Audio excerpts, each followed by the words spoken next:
Christmas time and the holiday season is just around the corner, and if you guys are having any holiday or Christmas parties out there and need quality food, look no further than South's Finest Meats right here in Tuscaloosa. They have pork ribs, butts, fresh ground hamburgers made daily, lots of varieties of smoked sausage, fresh hand-cut steaks, and of course chicken. Go by there today for all of your holiday needs right here at South's Finest Meats in Tuscaloosa.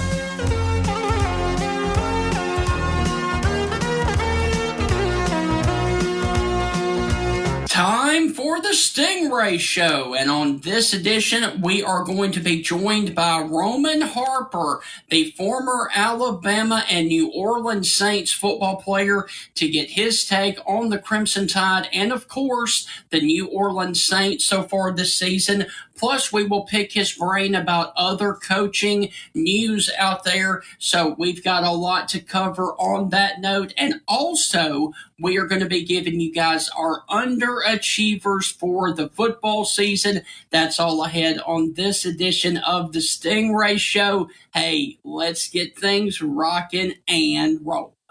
Hi, this is Tim Brando with a reminder. Those of you on Tide 100.9, look out, you're about to feel the buzz of Stingray. This is Stephen Ray, a.k.a. Stingray, coming to you live from Tuscaloosa, Alabama. I'm Heath Hopkins. I'm here in DeSoto County, Mississippi, right outside of Memphis, Tennessee. You know, Mark, I'm going to put you on the spot. Do you feel that responsibility to pay it forward and give some kid a chance coming up in the ranks, kind of like Tony did for you? Why do you think I'm talking to Stingray tonight? Thank you, man. I appreciate that. No, I mean, look, no. Hey, Stingray, here's the deal. When you get involved with Texas, it's like getting married to a stripper. and let me explain this. It looks good. It's kind of sexy on the surface. Yeah. But then you get the baggage, you get the drama, you get all that eventually comes with it. And that's what you get with Texas, and that's what the Big 12 learned. And Heath, any thoughts on our show moving forward? Hey, to everyone in Tuscaloosa listening here on Tide 100.9, with the Stingray Show, if you don't like it, you better learn to love it, because it's the best show going today, baby. Woo! Fall is definitely in the air, West Alabama, and how about some more fall flavors from Strange Brew Coffee House? Stop in today for caramel apple cider, sea turtle hot chocolates, which includes chocolate, caramel, and a dash of sea salt, or maybe even a Strange Brew butter beer. You can find them online at strangebrewcoffeehouse.com. They have gift cards, K-cups, and bags of brew where they can ship all over the country. Go by and see them today at the University of Alabama campus. And guys, with all of that, we want to welcome you inside another edition of the Stingray Show. Hope all is well with you guys. And I would like to start off the Stingray Show by saying our national day of today and going down the list. And Heath, we actually have a few good ones today. First off, it is National Personal Space Day. So Heath, stay out of my personal space, man.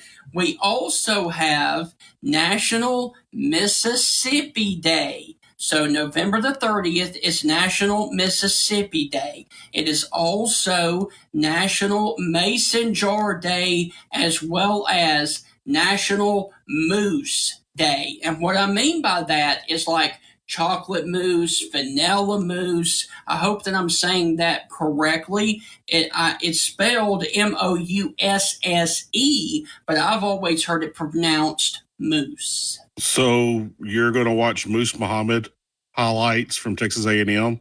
No. No. But those are the national days of today. Personal Space Day, Mississippi Day, National Mason Jar Day, and National Mousse Day. What are you supposed to do for National Mississippi Day? I have no idea on that one. Well, use the Google machine, man. Be glad that you live in the state of Mississippi, I guess. I don't know. Well, I've always said this is an old license plate. Mississippi is the most lied about state in the union, and I firmly believe that. Mississippi is absolutely a wonderful state. Are the politicians backwards? Yes. Are some of the things backwards? Yes. Are we slow to change? Absolutely. But what makes Mississippi so great is the people. It really is. There is a massive reason why it's called the hospitality state. Right. So I'll say this. I bet you cannot find a state that's more friendlier than Mississippi. And Heath, I'll also say this as well. How you celebrate National Mississippi Day is you be glad that you live in the state of Mississippi and you crank up the blues, my friend. I'm a big blues fan. Always have been. So, hey, Stephen, fun thing.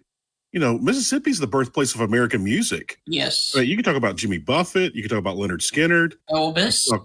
You can talk about Elvis. I mean, you can talk about a lot of people. I mean, Conway Twitty. If we start listing musicians, we could probably take up this entire show and maybe like half of next week about Mississippi musicians. I mean, there is more. If you're a rocker, Whitesnake musician. There's so many bands that key pieces, whether it be the lead singer, the drummer, the guitarist, whoever. Plenty of musicians in every kind of genre of music you can think of. And also wonderful football players as well, such as the guy who Ole Miss nor Mississippi State went after, and he turned out to be a long-time NFL wide receiver. Yeah, Jerry Rice. Correct. I just thought about that. Faith Hill's from Mississippi. We can throw that one out there too. It doesn't matter what genre of music, or it's country, rock, even rap. Snoop Dogg, Mississippi. Yep. I mean, we could go on for days about Mississippians, but I'll give you one better than Jerry Rice. Okay. The robot on Fox Sports? Yes. On NFL Fox Sunday, it goes in and out of the commercials, and the robot is walking back and forth. Do you know his name? I don't. It's Walter. He's wearing a number 34 after Mississippian Walter Payton. Sweetness. Gotcha. Who a lot of people still consider the greatest running back ever in NFL history. Right. Jerry Rice, the greatest wide receiver in NFL history. Yep. Brett Favre, the only 3-time MVP in the National Football League from Mississippi. Yes. Fun fact, Stephen, while we're talking about Mississippi real quick, it's gone back and forth at flip-flops. I think it is currently Mississippi now. But per capita, per state, more NFL players were from Mississippi than any other state per capita. And so I was just simply amazed by that. It goes back and forth between Louisiana and Mississippi. Yep. But there's something about South Louisiana and South Mississippi where they're NFL players all over from those two places. South Mississippi and South Louisiana. Don't know what it is in the water, but it's breeding NFL players, brother. And I will also say this to you as well, closing out on the state of Mississippi.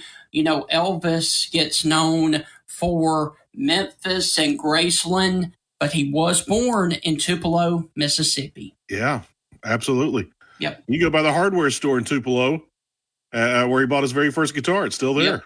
Yep. So even the king of rock and roll, Elvis Presley, was born in the great state of Mississippi. And we hadn't even started on the famous writers from Mississippi. Correct. There are so many phenomenal writers from the state of Mississippi, and the most current one, as we know, is John Grisham. I take that back. The most current one, Steve Robertson, a good friend of the show who comes on all the time.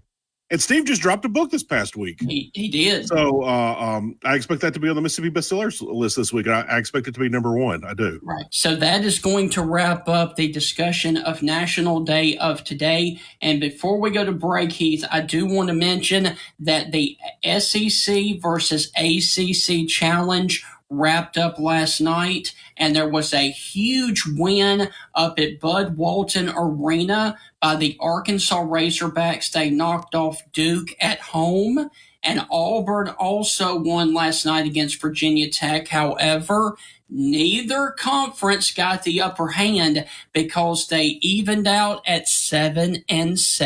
I actually like that because that means they'll probably do it again. Yes. I really like that. That was a fun scene there at Bud Walton Arena. The Arkansas fans storming the floor. And, of course, the public address announcer, please, nobody come onto the floor. And it's just a flood of people just running out there. Yep. Fun scene. So I'm sure they'll get fined, because the SEC office doesn't want to, have any fun. Right. And I understand it's about player safety I do too. And all this kind of stuff, but why can't we just have some fun? Yeah. Why can't we just have a little fun? So, Heath, that is going to wrap up the first segment of the Stingray Show. And when we come back, we are going to be joined by Roman Harper a little bit later on in the show. And we are going to give you our underachievers in college football this season. We gave you our overachievers yesterday, and our underachievers are coming up next. That's all ahead on this edition of the Stingray Show.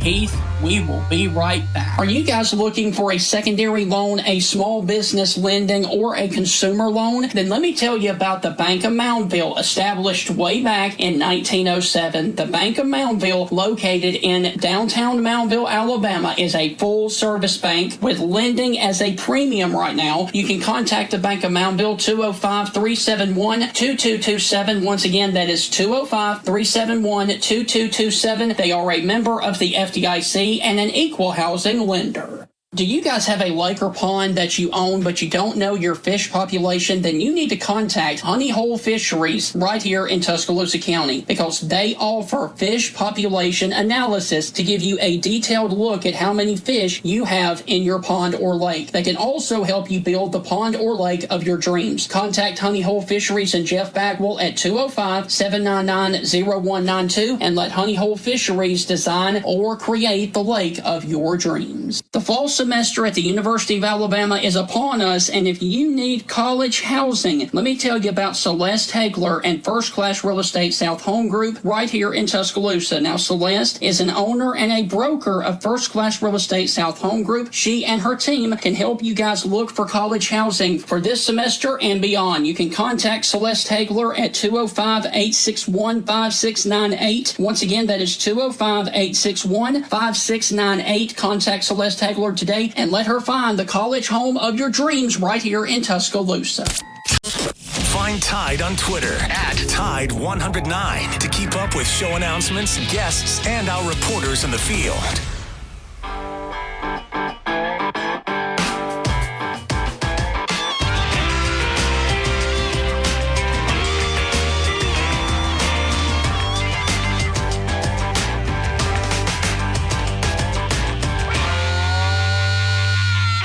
Welcome back inside the Stingray Show. Hope all is well wherever you are listening to this show from. And we are joined, obviously, every single day by my co-host, Heath Hopkins. And Heath, yesterday, we did our overachievers in college football. Today, we are going to give you our underachievers in college football. And I do want to say that if your team made the list, then hey, you got to do better next year, okay? So this is my 5 teams that underachieved this season from the start of the season to the end of the season. At number 5, I'm going with a group of 5 team that started off the season 5-0 with 2 wins over Power 5 schools, including Purdue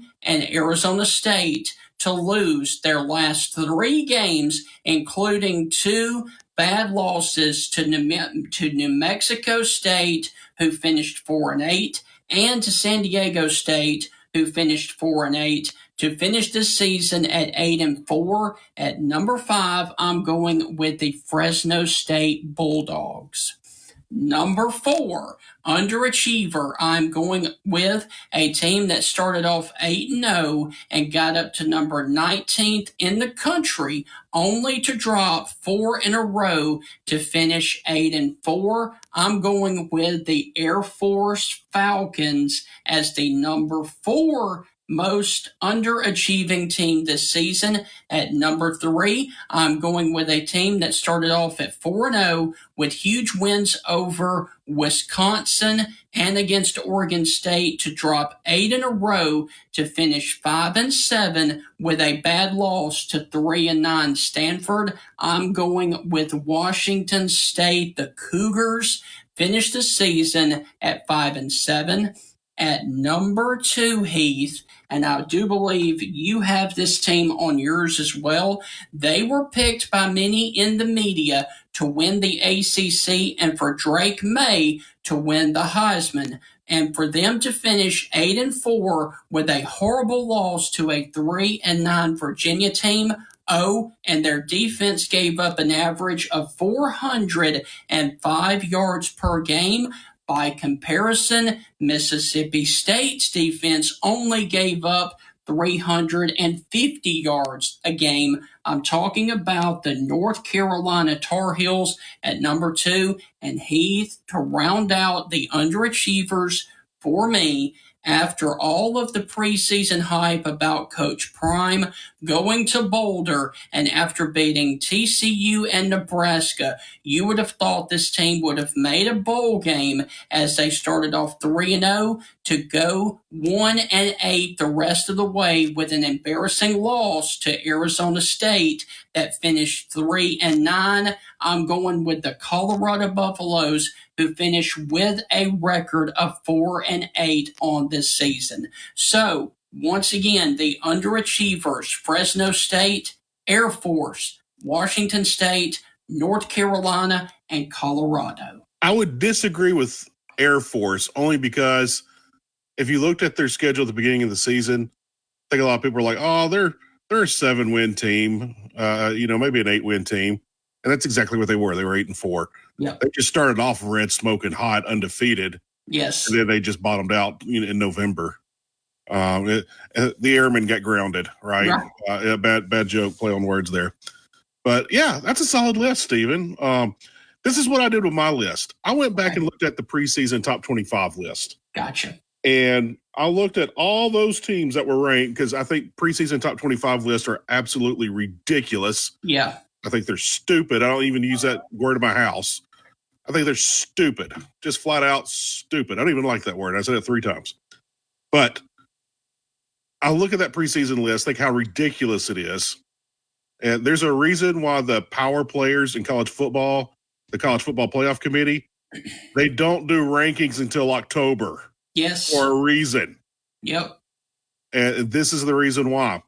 So here you go. Here's some teams out there that were ranked in the top 25 to start the season, and they didn't finish ranked at all. Now, Heath, before you start, please tell me you did not add Texas A&M to this list because we all knew that this season was going to be a disaster.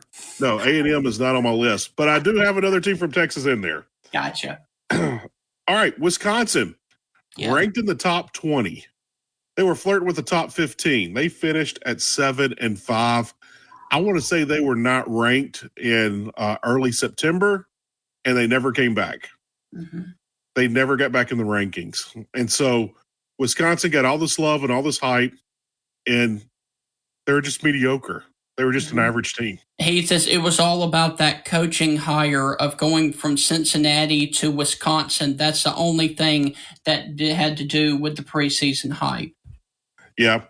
Another one, as you mentioned, North Carolina. There was so much hype around North Carolina in the preseason. Yep. A ton of hype. And I forgot that first upset loss, but it was a bad upset. It was an unranked team who just walloped them, and they never recovered. Virginia. Was it? Yeah, that's exactly who it was.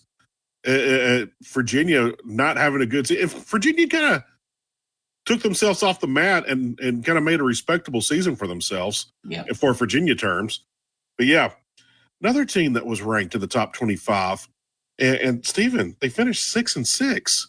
The Red Raiders of Texas Tech. Yes. So much hype coming into that one. But the Red Raiders, they just couldn't get things going this season. They were inconsistent, battled injuries, other things. And Heath, by the way, their quarterback is now in the transfer portal. There you go. That should say something. That's how the season went. Here's another one, Stephen. They went from the national championship game. They're ranked in the top 25. They were getting tons of love. But I'm talking about those Horned Frogs, man. Yeah. They didn't even have a winning season this year. They went from the national championship to a 5-7 season. And so, they were getting all this preseason love, like, oh, they've turned the corner. They've turned the corner as a program. They're going to be one of the new powers of college football. and you're sitting at home for Christmas. So, but here's some others. I'll give you one other national team before I start making it local. I got so sick and tired of hearing about Caleb Williams and Southern Cal. Yep. You know, the Trojans. Like, I don't think they're going to be that good. I don't think they were that good last year. You know, the Trojans. Utah kept beating them every, chance they got. And I was like, I don't have a lot of faith in Caleb Williams or the Trojans. And what do? They went 7-5, and there's even a shot of Caleb Williams crying in the stands with his mom. I mean, I'm not picking on the kid. Yeah, I am. But it's just one of those things. They were an overrated team all year. It didn't surprise me, but I didn't understand the preseason love. But making it more local, Steven, look, I live right outside Memphis, Tennessee. There are a ton of volunteer fans where I'm at.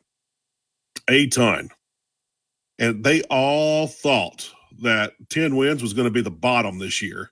Nope. And I was just like, Joe Milton looked great in the Orange Bowl, man. He looked great in the Orange Bowl. He's going to be just as good. And then the offense might take a step up. And I'm like, dude, yo, pump the brakes on that. And I was like, look, I'm judging Joe Milton on what he was when he lost the starting job at Tennessee. Yeah. Because he was the starter a couple of years ago and lost that starting job. And so I was like, I need to see more out of Joe Milton. He had a good game in the Orange Bowl, yes. But, I don't know. And I was told I was wrong. I was laughed at. You're a fool. And I was right again. Tennessee, they didn't have a bad season. They went 8-4. But who did they really beat this year? I mean, who was that big victory over? Exactly. They didn't have a big victory this year. And in the big games, they didn't look good. And they got destroyed by Florida. And so anyway, my last one, I have to do it. I have to keep it in state.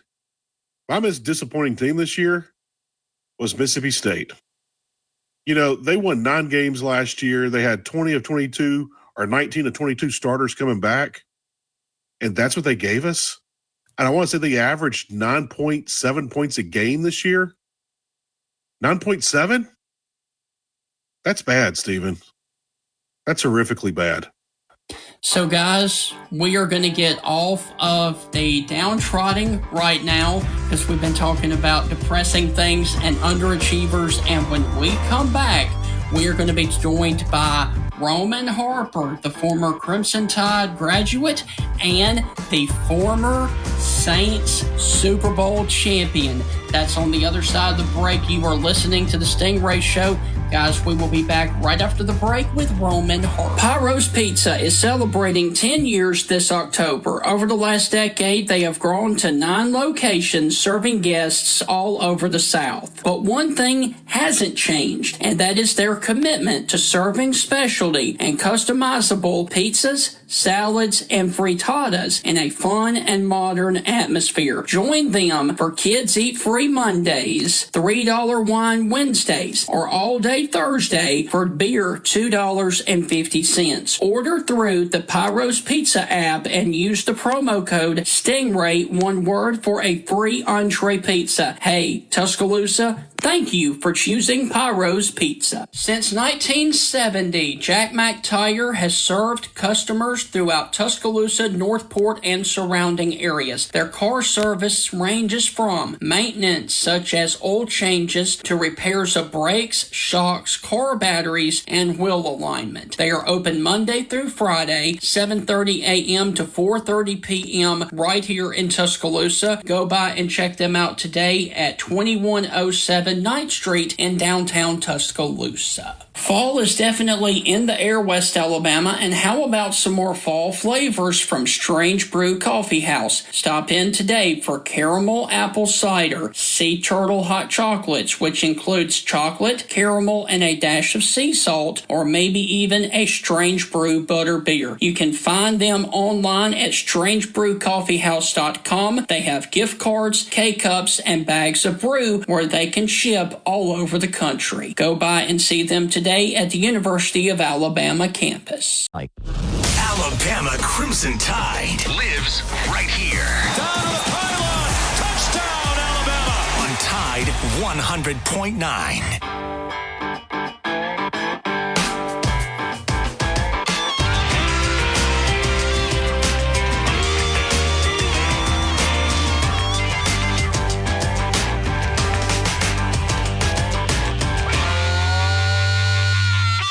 Welcome back inside the Stingray Show. Hope all is well with you guys wherever you are listening to the show from. And unfortunately, there was a timing scheduling issue with Roman Harper, so he will not be able to join us. However, what we are about to do is play for you 3 separate interviews about the upcoming Georgia-Alabama SEC championship game. First, you are going to hear from Tony Barnhart, how he thinks that game will play out. We are then going to play from Chris Lee's interview from earlier this week, and then we are going to hear from Adam Rittenberg about the SEC championship game. How do you think that matchup is going to be in the SEC championship game? It's going to be epic. Yes. It's going to be, there's so much riding on it. And I'll tell you that, and I told my Georgia friends this, Alabama wants Georgia. They want them. They want them bad. After watching what Georgia's done the last 2 years, one Alabama fan, a friend of mine said, well, yeah, it's nice you won the national championship last year. That's great and all that, but you didn't beat us. Okay. Yeah. So I said, let me get this straight. You mean if you won a national championship, but you don't beat Alabama to do it, it doesn't count? I said, right. Yep, pretty much. That's That's where Alabama's coming from. They want Georgia, and they want them bad. Let's turn the page briefly, Chris, to this weekend in Atlanta. Georgia versus Alabama. Georgia rested a lot of its players this past weekend against Georgia Tech. Your thoughts on the Alabama-Georgia game? Because I got to tell you right now, for the last few years that Georgia has won a championship, it has been all about that solid defense and the offense being a work in progress. Now it looks like the script has flipped a little bit. They are firing on all cylinders on offense, and the defense is kind of suspect. Give me your thoughts on how you see Alabama and Georgia in Atlanta. Well, suspect is by Georgia standards. I wouldn't go that far. There's still plenty of talent there. It just doesn't have the name power that some of the past Georgia defenses have had. But I think they both allow 4.9 yards per offensive snap. Mm-hmm. Now, I think that's more impressive if you're Alabama because Alabama's played a much tougher schedule than Georgia. But I think what stands out to me in this game, so much of Alabama is built on the big play. Georgia doesn't give up a lot of those. I think comparatively speaking to the rest of the conference, I heard the stat yesterday, but I think they're one of the best in the country at not giving up big plays, which is probably no surprise because you probably take any defensive stat, and Georgia's among the best in the country. But I think what stands out to me, Georgia started to run the ball really well again, guys, very efficiently from multiple spots. And I don't think Alabama can match them there. To me, this is one of those games where just being able to hold the football and pick up third and shorts and those kind of things is maybe a big thing. And it feels to me like Georgia's in a better spot when you compare them head-to-head in that area. And, Chris, I will remind you that Auburn ran the ball on Alabama for 244 yards on Saturday. That plays right into the hands of Georgia. Yeah, and then Auburn has run the ball okay in recent weeks. I don't remember the New Mexico State stats, so maybe that's my exception there. But, yeah, I mean, look, neither of these teams are the best teams that Kirby Smart and Nick Saban have had. I think everybody would probably agree with that, especially Saban, who's been around a lot longer to have a lot more teams. But I think they're both great teams, and it speaks to both coaches that they got them there because there were some things there, and especially with Alabama. Alabama's been playing with its back against the wall since that Texas loss. It's not the same team in terms of star power, certainly on offense as he's had, but he's found a way and he's got him here. I'm just not quite sure they're good enough to pull it off against Georgia. We'll see. And my final question for you, Adam, is this. Would you please give us your breakdown of the SEC championship game in Atlanta, Alabama, Georgia? Which way are you leaning? Yeah, I think I'm leaning Georgia. I just think they're a much better team. Alabama is fortunate to be there. I think I shouldn't say fortunate to be there because it wouldn't have mattered last week. But Alabama should be 10-2. Alabama shouldn't be in the playoff conversation. They are very, very fortunate to still have a chance. to be in the college football playoff mix. But I just look at Georgia, and I think that Georgia can contain the things that Alabama does well offensively and force some mistakes. And then I just really like the way Georgia's offense is performing. Carson Beck has been excellent. They can hit you with so many different running backs, and I think it'll be a competitive game. It always is. Nick Saban will have his guys ready, but I think at the end of the day, Georgia will win single digits and move on to the college football playoff yet again undefeated. Just a remarkable run for Kirby Smart and his team. And Heath, there, of course, were 3 different takes on the SEC championship game. And briefly, Heath, going ahead and give us your take on how you think Saturday is going to play out over in hot Atlanta.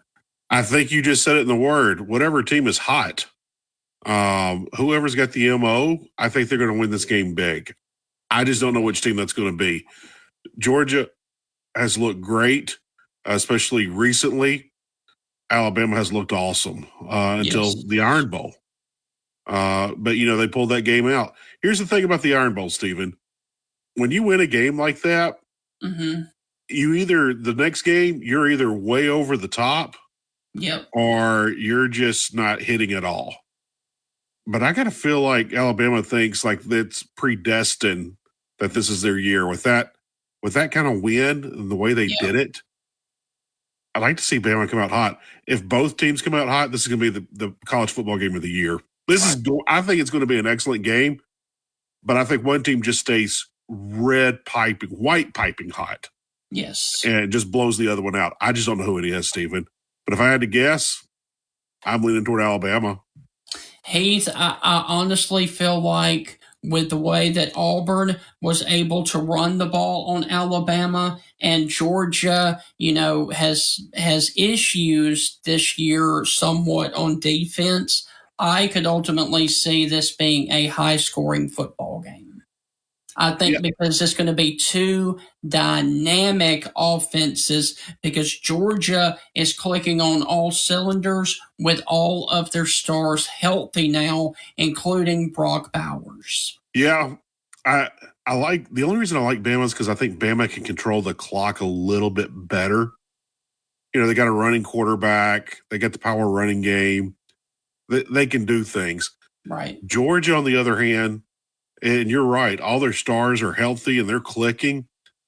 But when's the last time Georgia has been into a rock fight? When's the last time they've had a fight to the very end? Yeah. And that's why I think Alabama will win. Alabama's been tested. They have had a fight to the very end a couple of times. They fought to the end against Texas. Didn't turn out their way. They fought to the very end against Auburn. It turned out fine for them. But when's the last time Georgia's had a fight to the end? And for those of you that are traveling from Tuscaloosa over to Atlanta for the SEC championship game, you can look for a 70% rain on Friday over in Atlanta. That ups to 80% on Friday night. And the day of the game on Saturday, look for an 80% chance of rain. Now, obviously, it is indoors, so that means that there will be no weather during the game. However, getting from the game and to the game out of your car, or if you're tailgating, make sure that you take the rain gear because Atlanta could see upwards of 3 inches of rain this weekend. So it is going to definitely be a washout over in Atlanta for the SEC championship game outside of the stadium on Friday. The high temperature over in Atlanta is near 60 degrees. Friday night is going to be 56, and on Saturday it is going to be a high of 66 degrees over in downtown Atlanta for the SEC championship game. And the championship game does kick off at 4 o'clock local time in Atlanta, 3 o'clock right here in Tuscaloosa. And so those are the weather forecast for the SEC championship game. So Heath, on that note, we are up against our final break, and when we come back, we are going to have a surprise for you guys. That's on the other side of the break. You're listening to the Stingray Show. We will be right back. Christmas time and the holiday season is just around the corner, and if you guys are having any holiday or Christmas parties out there and need quality food, look no further than South's Finest Meats right here in Tuscaloosa. They have pork ribs, butts, fresh ground hamburgers made daily, lots of varieties of smoked sausage, fresh hand-cut steaks, and of course chicken. Go by there today for all of your holiday needs right here at South's Finest Meats in Tuscaloosa.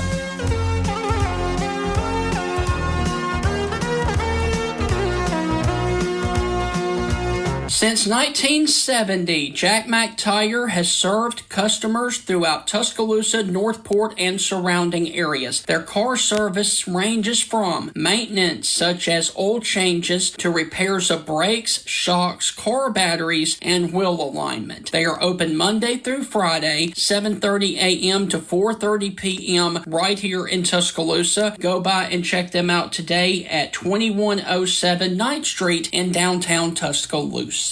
Fall is definitely in the air, West Alabama, and how about some more fall flavors from Strange Brew Coffee House? Stop in today for caramel apple cider, sea turtle hot chocolates, which includes chocolate, caramel, and a dash of sea salt, or maybe even a Strange Brew butter beer. You can find them online at strangebrewcoffeehouse.com. They have gift cards, K-cups, and bags of brew where they can ship all over the country. Go by and see them today at the University of Alabama campus.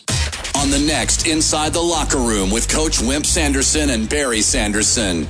Tune in Friday, 7:30. Mike Griffith joins us. We'll break down the Georgia-Alabama SEC Championship with Mike. And in the second hour, Sonny Smith will join us. We'll also look back at Dad's Blue Plate Special for the weekend. Inside the Locker Room, weekdays 7 to 9 a.m. on Tide 100.9 and Tide100.9.com. Gun season is... Never miss a moment of the action. Download the free Tide 100.9 app today.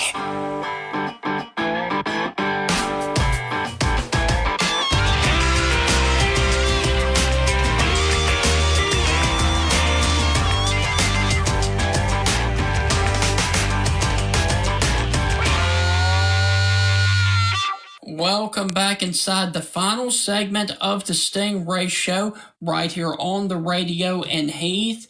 Over this past football season on Thursday evenings, we have had some amazing guests join us, including Bill Engvall, the comedian on the Blue Collar Comedy Tour, who is famous for Here's Your Sign. We've also had Glenn Jacobs, a.k.a. Kane, from the WWE. We have had JBL, John Bradshaw Layfield, also from the WWE, and Heath. We also had Mr. Diamond Dallas Page all join us on Thursday evenings this year. So, Heath, what we are going to do now is play a little bit of the previously aired Bill Engvall show to give you guys a special taste of his comedy right here on the Stingray Show.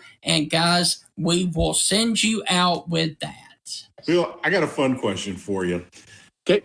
When was it that it was a wow moment for you? You said you grew up listening to Patsy Cline and George Jones, but when was it a wow moment for you where you got to meet a celebrity and they knew who you were and you guys got to hang out and you're like, wow, I'm hanging out with, who was it? George Strait. Okay. It was, I'll never forget it. I was presenting an award. It was like at the ACMs or CMAs or whatever, the ABCs. I don't know why they have to have just have the country music awards. We need one show. Right. But I was presenting an award and I was backstage. And one of the stagehands came up to me and said, "Hey, man, George Strait wants to meet you." And I went, "Shut up." He goes, "No, he's right around the curtain." He goes, "He's coming this way." And I'm like, "Whatever, dude." George walks around the curtain, and there he is in his starched jeans and his shirt and his hat. And he goes, "Right. Hey, Bill, I just want to tell you I think you're really funny, man, and I hope maybe we can work together one day." Wow. I was so fanboy that all I could think was, "Oh, my God, you're George Strait." And then I did the dumbest thing in the world. I said, "Are you going to be in Amarillo by morning?" Wow. I'm sure George walked away going, "Moron." Oh, that's great. That's yeah. great. That was the one that I really kind of went, "Oh man, you really blew that one." So obviously, Bill, you are a funny guy. However, in 2016, you starred in a crime horror thriller film called The Neighbor. Yeah. He's been dying to ask this question. How difficult was it to play more of a serious role, being from a comedy background? Well, for those listeners who may not see it, go get. You can see it on online. I played a guy who kidnaps and murders people, and the scary thing was, Stingray, how easily I slipped into that role.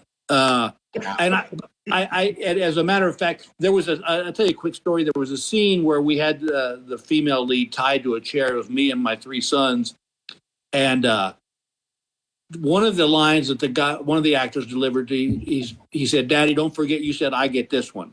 And my line was, "Okay, but don't mess her up because I want my turn."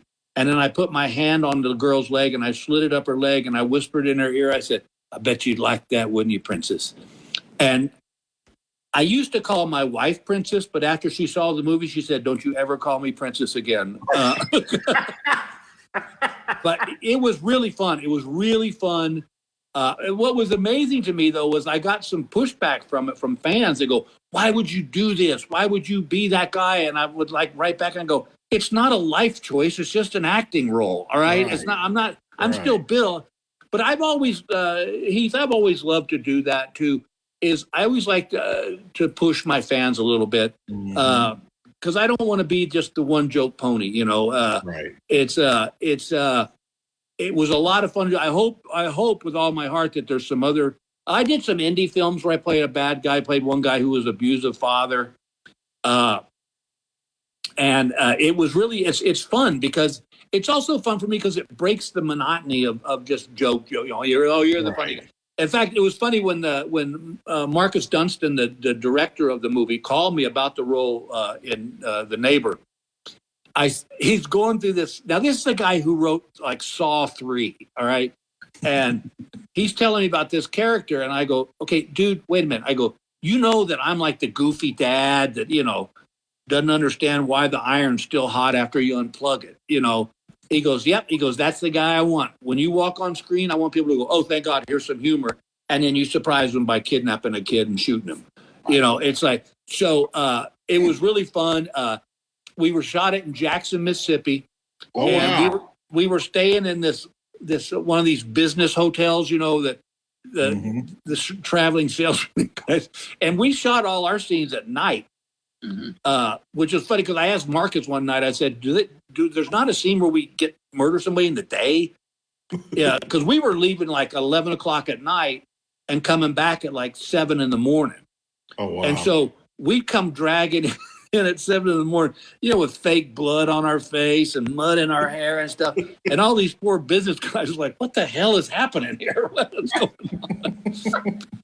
But yeah, I'm glad. Thank you for bringing that up because that was one of my big things I really enjoyed. I did that one in a short film called Cowboy Dreams, that's my other the only other thing I really want to accomplish is I like to do a full length Western like a 1893 or whatever. Yeah. I keep writing Sheridan telling him I'm good, but he hadn't answered. And my final question for you is simply this. What is next for Bill Engvall? You know what, Stingray? My honest answer is I don't know. Right now, I'm just enjoying retirement, and I've got grandkids. I'm going to see them tomorrow. If something comes up, I'll take a good look at it. But I got to be honest, I'm kind of digging just playing golf and hanging out. Right. Hey, true or false? My old Sunday school teacher, Bill Smith, told me this as a kid. I thought it was hilarious. What your kids do is stupid. What your grandkids do is funny. True. True. I remember one time, and I remember one time, this it shows you about your kids. One day my son and I were talking, we were playing golf, and we were talking about, him growing up, and we were laughing about stories and stuff. And I said, all I hope for by the time the good Lord calls my name is that you look at me and go, Dad, you weren't that dumb. And he looked at me and said, yeah, that probably is not going to happen. Well, if the Cowboys make the postseason, will you come back and join us? Without a doubt. Thank you. We'll book it. You know what? We don't have to wait on the Cowboys. Anytime you want, give me a call. Thank you, man. I appreciate that. Hey, as you can tell, I'm a little shy and reserved. But, for you two, I do it. I appreciate that. So, Bill, thank you for this awesome interview. We will definitely catch up with you again during the season, my friend. Thank you. You're welcome. It's been fun for me too, guys. Thank you, Bill. Take care. All right. Bye-bye. So, Heath, that is going to wrap up the Bill Engvall portion of the show. And unfortunately, that is also going to wrap up this edition of the Stingray Show. We hope that you guys have thoroughly enjoyed it. And Heath, a quick programming note. Here in Tuscaloosa, because of Alabama basketball playing on Monday evening, there will be no Stingray Show. So in Tuscaloosa, the next time that you will hear us is going to be on Tuesday evening. However, in Hattiesburg, we will have a Southern Miss show tomorrow evening. And Heath, let's go ahead and do it together, my friend. We are out. See you guys right back here on the Stingray Show next Tuesday evening in Tuscaloosa and tomorrow evening right here in Hattiesburg. Bingo.